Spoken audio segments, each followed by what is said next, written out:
December 28th, 1941, Joseph Gabček and Jan Kubiš parachute into their native Czechoslovakia. Their mission?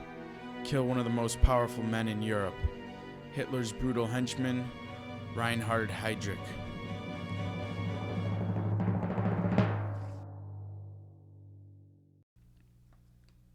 By late 1941, Hitler controlled almost all of continental Europe. Czechoslovakia was of particular importance to the Third Reich as it produced a great amount of raw and manufactured materials used by the Nazis. Hitler sent Reinhard Heydrich, his trusted friend and head of the Nazi security police, to oversee the Czech factories.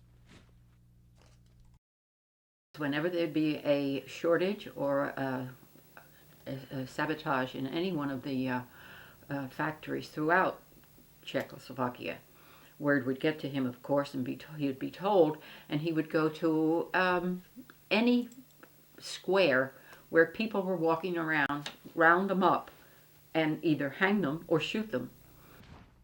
Within weeks of arriving to Czechoslovakia, Heydrich was nicknamed the Butcher of Prague. His brutal tactics forced the Czech factory workers to comply, but they also made him a target.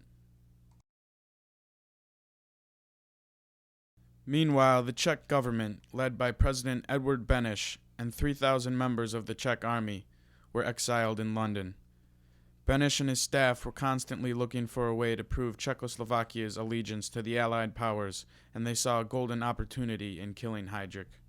They declared that the biggest enemy that they had to face at the moment was Reinhard Heydrich, because it was Heydrich who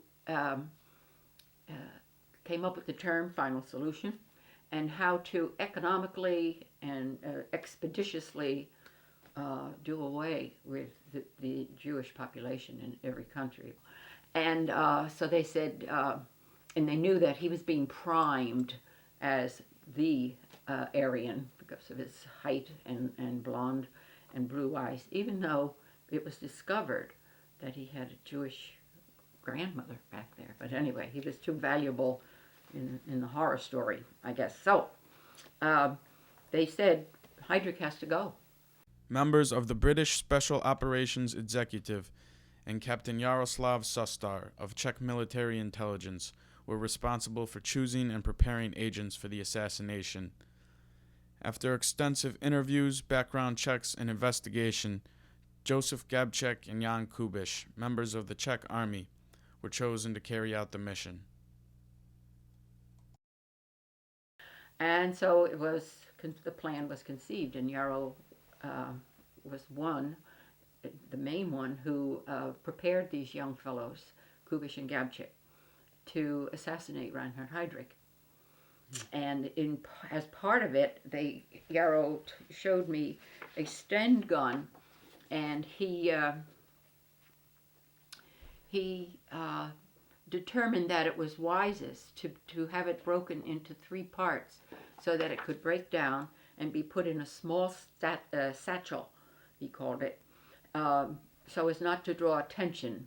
I mean, if they left it that way, the Germans who were constantly on the streets, would stop and say, what's in there? So it was determined it had to be done in 3 parts. And Yarrow said they practiced putting that together blindfolded, and over and over and over until they did it within the minimum of seconds to put the 3 things together. Upon completion of training, Gabček and Kubiš were given fake passports and contact information for safe houses. On the night of December 28, 1941, they parachuted into their homeland 15 miles east of Prague. After making it to Prague, Gabček and Kubiš got in contact with Ladislav Vanek, a member of the Czech underground resistance group Sokol. Vanek found housing for the 2 agents, and they started gathering information for the mission. For months, they searched Prague and the surrounding area for the ideal place to carry out the assassination. They first considered killing Heydrich on his personal train, but after investigation found it to be virtually impossible. The second plan was to kill him on a country road on his daily commute from his house to the Nazi headquarters in central Prague. They decided against this after realizing there would be absolutely no possibility for escape. It became obvious to the young assassins to be that they could not approach Heydrich and assassinate him and get away with it.